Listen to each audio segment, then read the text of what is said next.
The diamond earrings my husband gave his mistress used to belong to my grandmother. I recognized them instantly. Not because they were flashy or expensive, they weren't. They were simple, round-cut diamonds set in soft gold. My grandmother's. Given to me the year before she passed, wrapped in a hand-sewn sachet with a note that just said, "For Charlotte. These belong with you." Now they were hanging from the ears of a stranger. A younger woman, probably in her early 30s. She was leaning into my husband in the photo, her arm looped through his like they belonged together. Her hair was curled, her dress tight, her smile wide, the kind of woman who wanted the world to see her life from a flattering angle. And the caption beneath the photo made my stomach turn. "He spoils me so bad." I stared at the screen like I'd been hit. That photo didn't just take my breath away, it knocked the wind clean out of me. My name's Charlotte Green. I'm 43, from Nevada, and until a few months ago, I thought I was happily married. Mark and I were together for 17 years. We built a life that, on paper, looked stable: nice house, steady income, one golden retriever named Coach, and a shared bank account that he always promised made things easier. I ran my own staging business, helping realtors prep homes to sell, and Mark sold those homes through his real estate firm. He liked to say we were a power couple. Looking back, I think I liked believing that. We didn't have kids, it just never happened for us, but I poured myself into our life. Into birthdays, dinner parties, Sunday pancakes. I even staged our own home 4 times because he wanted to keep it market ready in case something better came along. I'd laugh and roll my eyes. "Only you would treat your own house like a listing." He'd wink. "That's how I got you, babe. Always upgrading." I used to think that was a compliment. The lies didn't start big. They never do. They came in little packages. Like the gym bag he started keeping in his trunk. Or the extra networking events that always ran late. The sudden interest in face moisturizer and new cologne. But the real turning point came one night while we were watching TV. Some throwaway show on Netflix, nothing special. A character on screen was crying over a cheating husband, and I joked, "Well, at least mine isn't dumb enough to get caught." Mark didn't even look at me. Just muttered, "Maybe she was boring." I blinked. What? He kept scrolling through his phone. The wife. Maybe that's why he cheated. I stared at him for a long second. He didn't even glance up. I didn't say anything that night. I just got up, took a long shower, and sat in the guest room afterward until I felt my hands stop shaking. Then came the receipt. I found it doing laundry, tucked inside his jeans pocket like it didn't matter. A boutique hotel an hour away. Midweek stay. 1 king bed, champagne service added. The date matched a night he claimed he was stuck showing a property. I remember heating up lasagna for him and texting, "Be safe," like an idiot. I kept that receipt. I didn't confront him. Not yet. Because something in me shifted that day. I needed more. Not for a fight. For proof. And that proof landed in my lap through my assistant, Lila. She sent me a screenshot one morning while I was staging a Craftsman in Northwest Reno. No message, just an image. There he was, Mark, at a rooftop restaurant with the same woman from the earring photo. Laughing, leaning in close. And around her neck? My rose gold necklace. The one he bought me on our 5-year anniversary. I hadn't seen it in months, he said it needed repair. I zoomed in, just to be sure.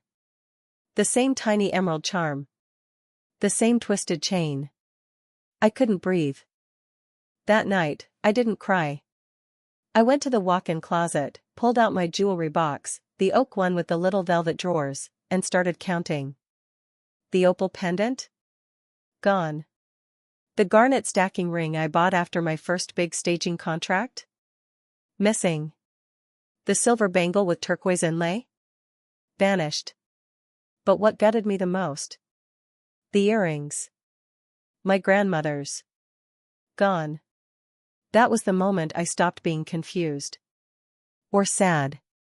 Or in denial. That was the moment I got angry. The next morning, I asked him, casually, where my necklace was. He didn't even blink.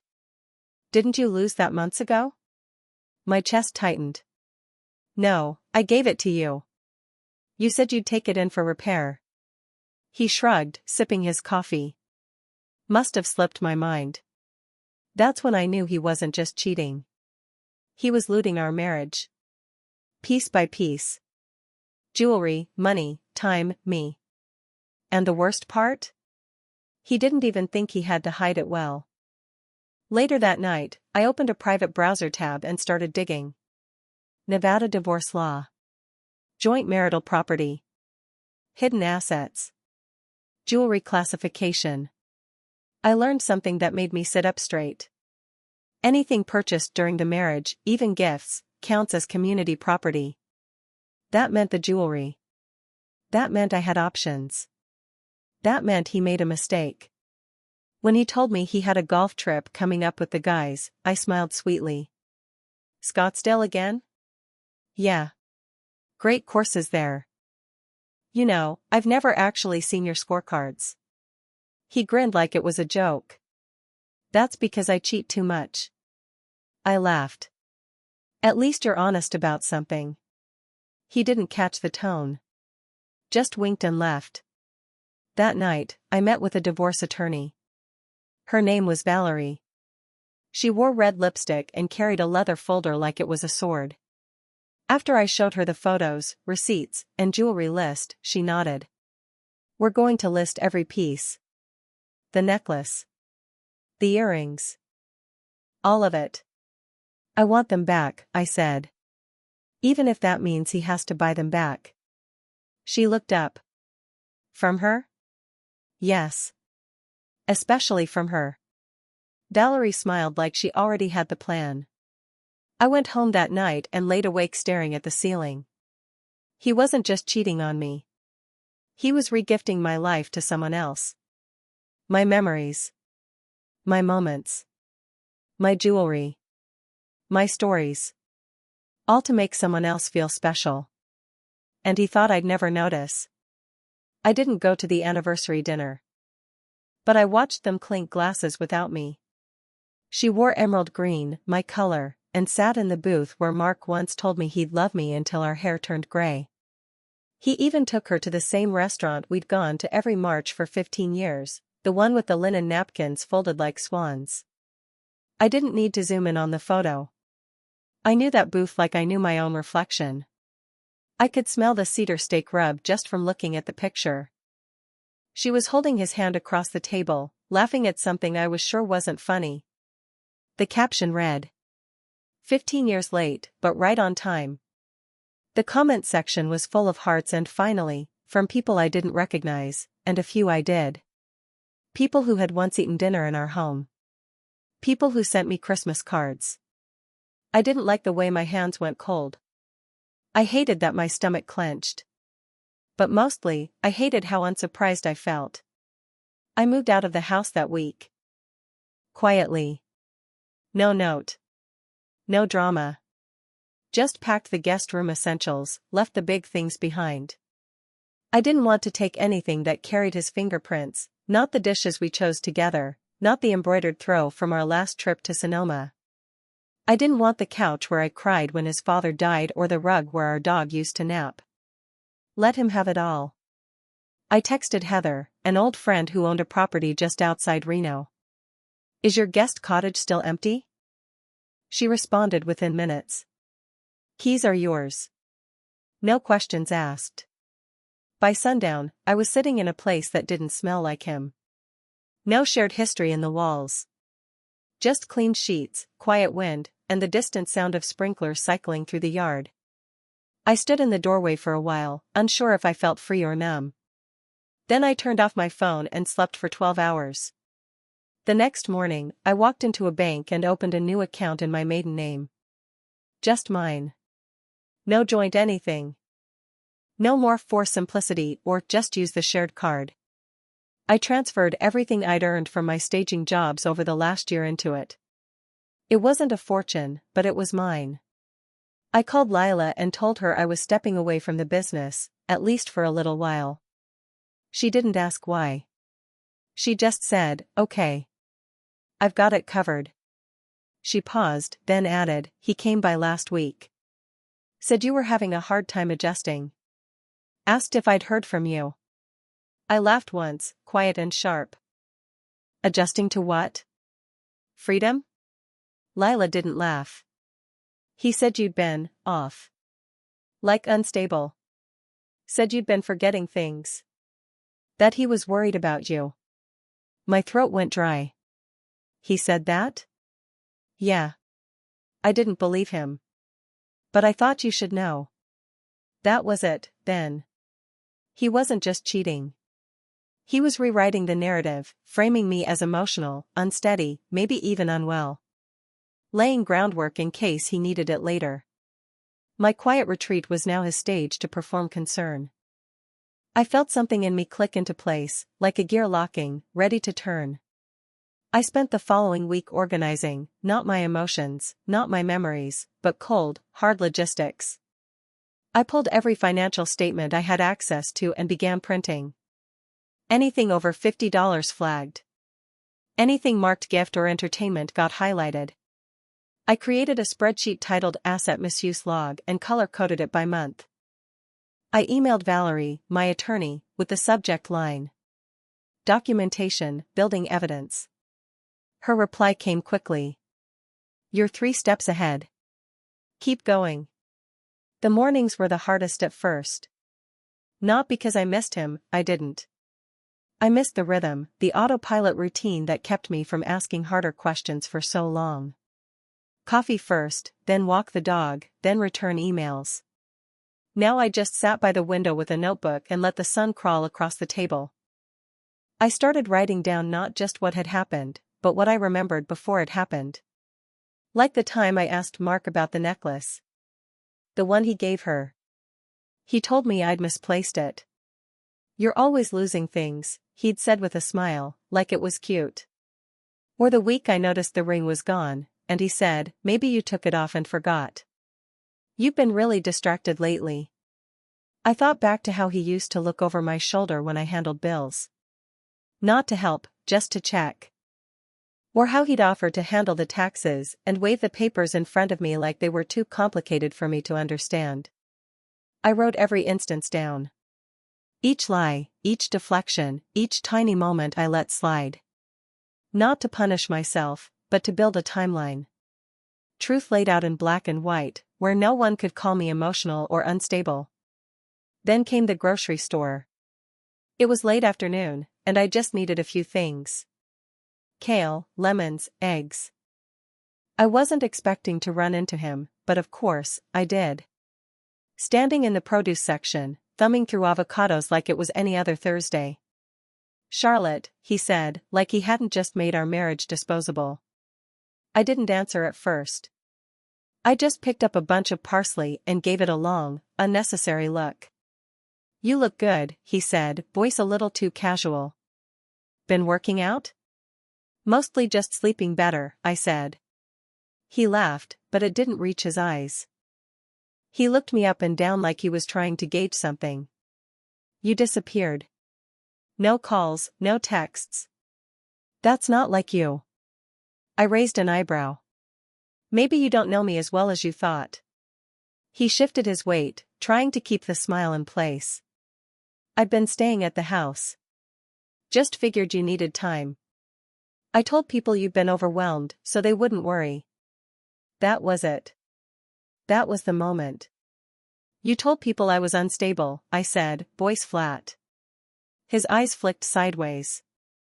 "That's not what I meant. But it's what you said." We stood there, surrounded by kale and oranges and polite supermarket silence. He looked down into his cart. Sparkling water, arugula, almond milk. The same things I used to buy. The same life, now repackaged for someone else. "I hope she likes arugula," I said, turning to go. "You still wearing the earrings?" he called after me. I stopped. Slowly turned back. What earrings? I asked, though I already knew. He hesitated. The diamond ones. You always said they were special. I smiled. They were. Then I walked away without looking back. A few days later, his mother called me. It was early morning. I considered ignoring it, but something told me to answer. Charlotte, she said, her voice measured, polite. I heard you moved out. I did. Mark told me you've been going through something. He's concerned. I stared at the window, watching the wind push through the trees. Is that what he told you? She hesitated. He said you weren't well. I could hear the question buried under her voice. The quiet wondering if what he said was true. Did he also tell you he gave away your mother's earrings? Silence. What? The earrings she left me. He gave them to someone else. She didn't respond. You might want to ask him about that. Then I ended the call. I started dressing differently.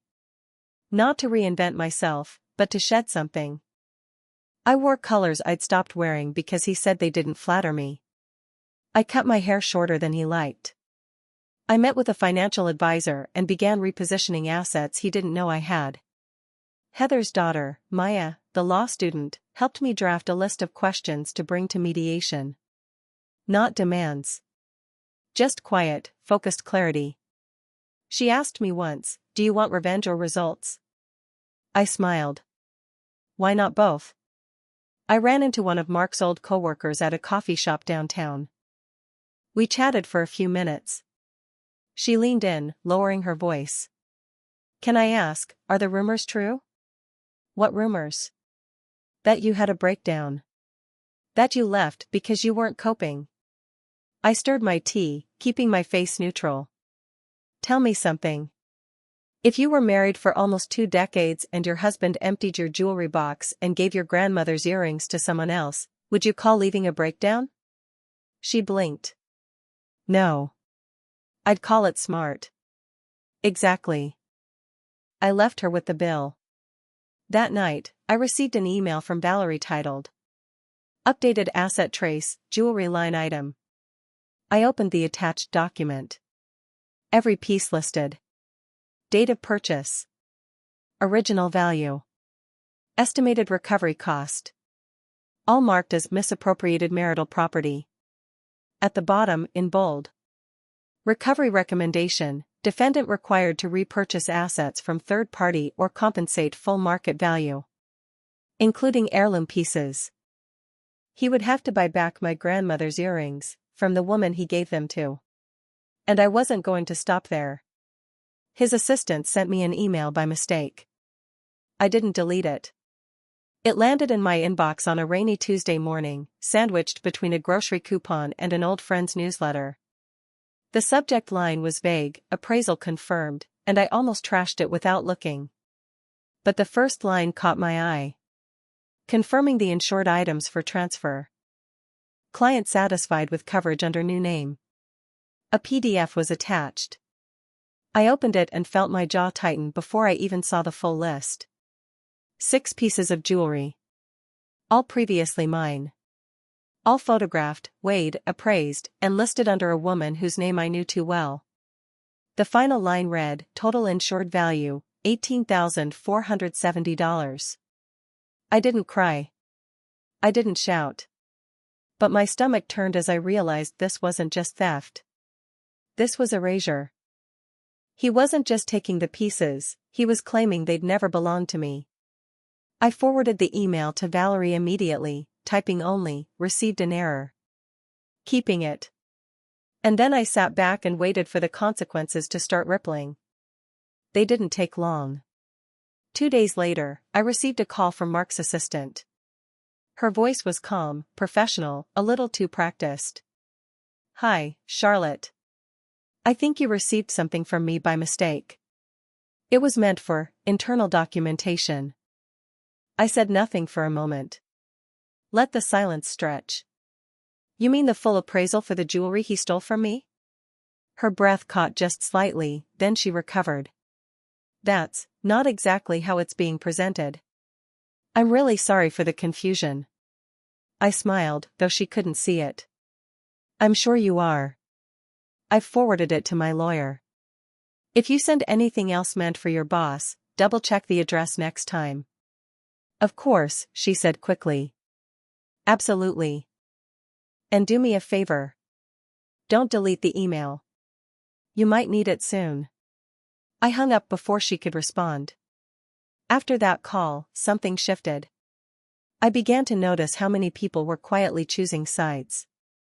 Clients who used to praise Mark now paused when his name came up. One even whispered to me at a networking brunch, "He's not as untouchable as he thinks." I didn't ask what she meant. I didn't need to. Even the invitations changed. Fewer plus ones. More private coffees. More closed doors. I didn't rush it. I watched it unfold. And while he posted grinning couple photos and booked gala appearances, I tightened every screw. One evening, I stopped by a local jeweler, not to shop, but to ask questions. The man behind the counter was older, polite, and immediately curious when I introduced myself. "I'm not looking to buy," I told him. "I'm actually hoping you can help with something sensitive." I pulled out a small photo, an old one of me wearing the garnet ring and matching necklace. "Has anyone been in here trying to reset or reappraise items like these?" He studied the photo for a moment. "We've had a few like that lately. Sometimes women come in with gifts they want to make their own. Happens more than you think." I tapped the frame. "This set was mine. If someone brought it in recently claiming it wasn't, I'd like to know." He hesitated, then nodded slowly. "A woman came in last week. Said she wanted to replace the stones with a more modern cut. Claimed they were an estate gift, but she couldn't name the origin. We declined." My pulse jumped. "Did she leave her name?" He didn't answer, but he looked uncomfortable. I slid a card across the glass. "If she comes back, or if anyone else tries the same thing, please call me." His eyes lingered on the card, then he nodded. "I didn't know." "I'm sorry." "Don't be," I said. "Just don't help them rewrite the story." Later that week, I ran into Mark at the community co-op, the kind of place we used to shop together on weekends, hunting for local honey and overpriced olives. He was walking with her, one hand on her back like he was guiding a tour. She looked up and froze when she saw me. Her smile faltered for just a second. He, on the other hand, didn't blink. "Charlotte," he said with a warmness that was far too polished. "You're looking, well. Better than you," I said, and meant it. She gave me a tight-lipped smile. "We were just talking about you." "Careful," I replied. "That sort of thing usually gets you in trouble." Mark chuckled like I'd made a joke. "We're hosting a charity event soon. You should come. You've always had a flair for those kinds of things." "Thanks," I said, already walking past. "I'll be sure to send something sparkly." As I turned the corner, I heard her whisper something. He shushed her quickly. I didn't look back. But I smiled all the way to the car. That night, Valerie called. "You're going to like this," she said. "We found something buried in his company expenses." She walked me through it, thousands of dollars in claimed deductions, all labeled under vague codes like client gifts and event promotion. Most of them matched receipts for high-end jewelry stores, boutique clothing labels, and spa packages. All of it within the last 12 months. "Some of these charges date back to before you filed," she explained. He thought calling them business expenses would protect him. "But they're traceable," I said. "Very. And guess what? We found one listing your garnet ring SKU in a vendor's inventory log. It's registered to your name. She's wearing a piece filed under fraudulent expense." I felt my breath catch, not out of shock, but satisfaction. "That's enough to force reimbursement?" "Not just that," she said.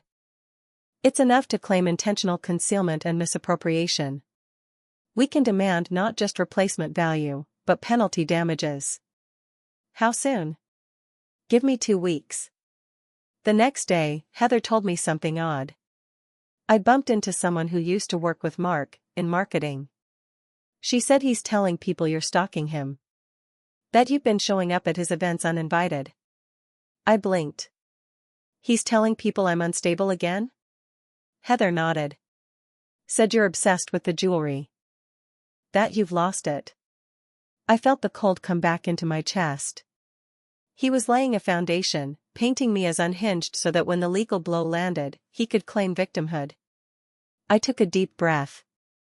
He always was better at PR than actual damage control. Heather tilted her head. Are you still going to play this quietly? Yes, I said. But not passively. A week later, Valerie's assistant dropped off a thick folder and a USB drive. Final prep, she said. We're almost there. I stayed up until midnight reviewing it all. Every piece catalogued. Every misstep documented. Every lie highlighted.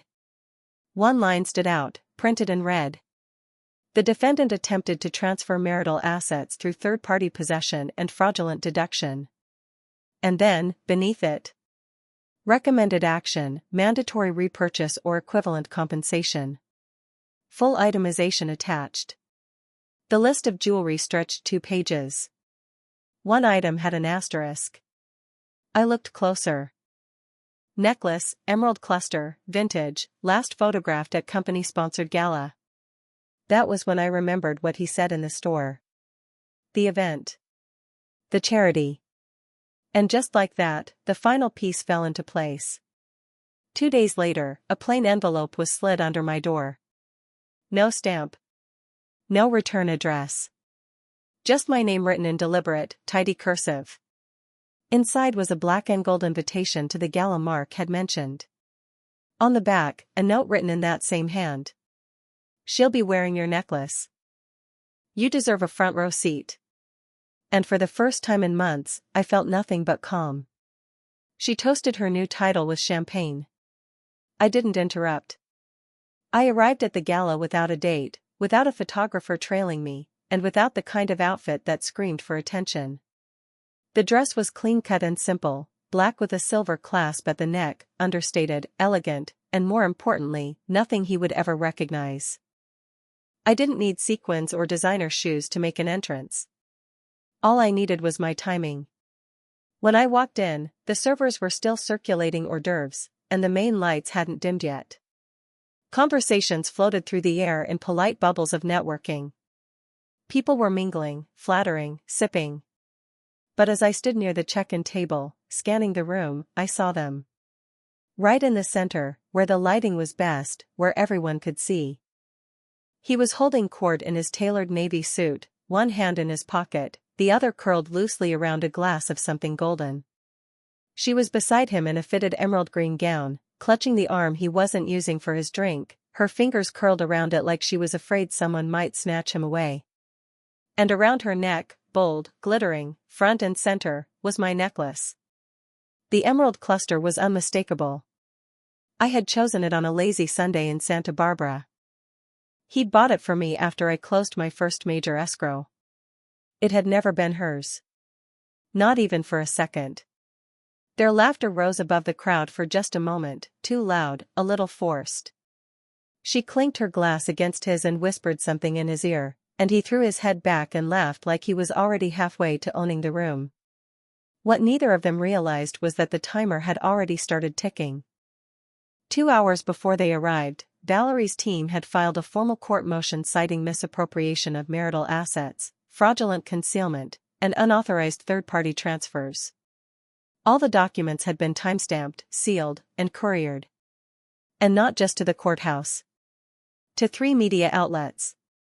To the State Real Estate Ethics Board. And, quietly, to the nonprofit hosting the gala. I didn't need a confrontation. I didn't need to yell. The revenge was already moving. It took less than 15 minutes before the first sideways glance hit them.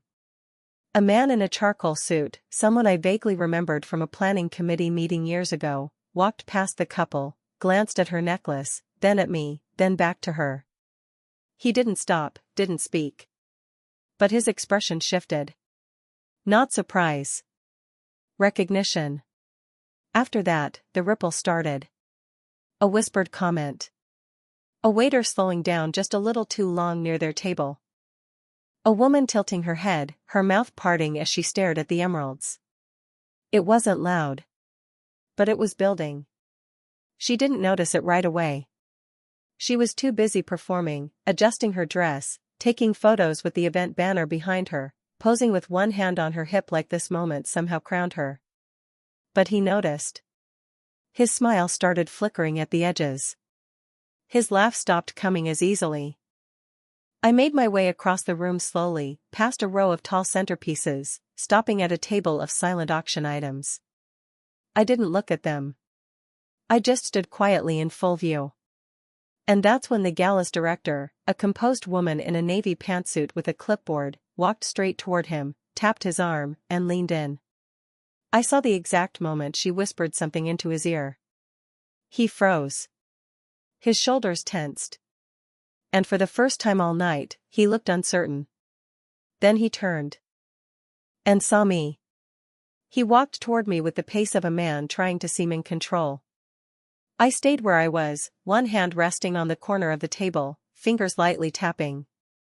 "Charlotte," he said, voice tight but still wrapped in that professional silk he used for clients.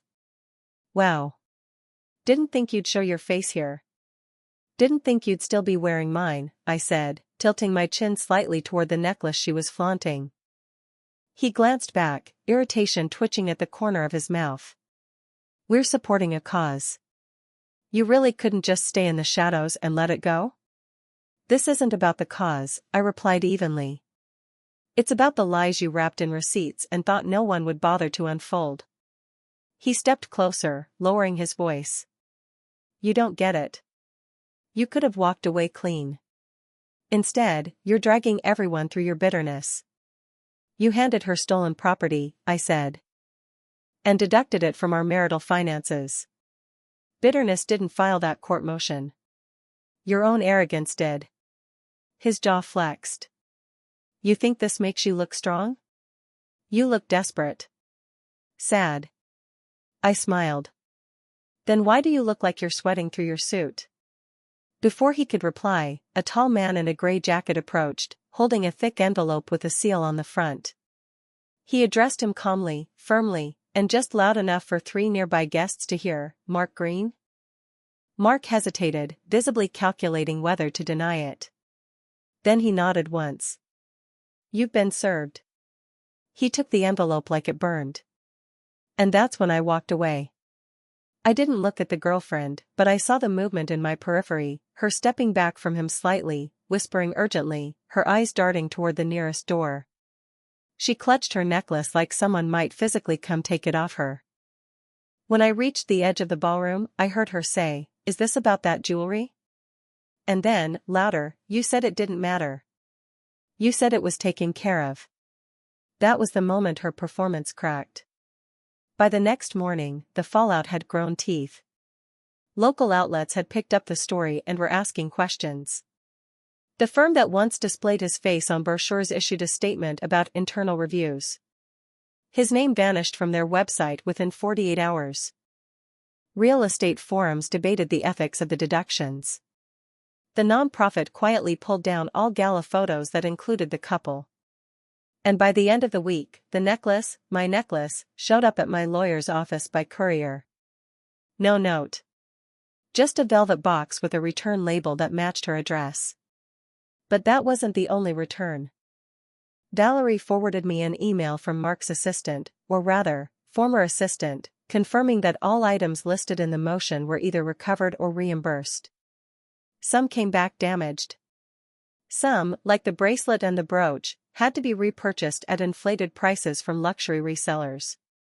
A few he couldn't trace, and for those, the judge ordered triple value restitution under marital asset concealment laws. In total, he ended up paying nearly double the value of the original collection. All of it documented. All of it taxed. The court hearing was short. He showed up in a suit that no longer looked pressed. No flashy smile. Just tension under the eyes and a quiet desperation. When the judge finalized the divorce and issued the property settlement ruling, he didn't look at me once. But outside the courthouse, he waited. "You ruined me," he said, voice low but trembling. "No," I answered. "You did that the second you started thinking of me as a liability instead of a partner." He scoffed. "This could have stayed private. You made it public the moment you gave her my name through gifts I bought myself." His lips curled into something that might have been a sneer, or might have been shame. "You always were calculating." "No," I said, stepping past him. "Just patient." 3 weeks later, I started moving out of Heather's guest house. Not because I was running away from anything, but because I was finally choosing something for myself. I signed a lease on a small adobe-style home on the edge of town, with a sunlit studio and a garden overgrown with potential. I framed one of my old architectural sketches, something I hadn't touched since my 20s, and hung it above my desk. Then I opened a notebook and started designing again. Not for someone else. Not for a man. Just for the future I finally had room to imagine. Heather came over the night I moved in. "You sure you don't want to burn something ceremonial?" she asked with a smirk. "I already did," I told her, tapping the necklace now nestled in a shadow box on the wall. But the fire was legal and slow, and he felt every spark. She raised her glass. "To your next chapter." "To one I get to write myself," I said. People ask me how I stayed composed while everything fell apart. How I smiled when the man who betrayed me stood center stage, thinking he'd gotten away with it. I tell them, he gave my jewelry to his girlfriend thinking I wouldn't notice. And then I laugh. Turns out he gave me all the receipts I needed to bury him, and build something better.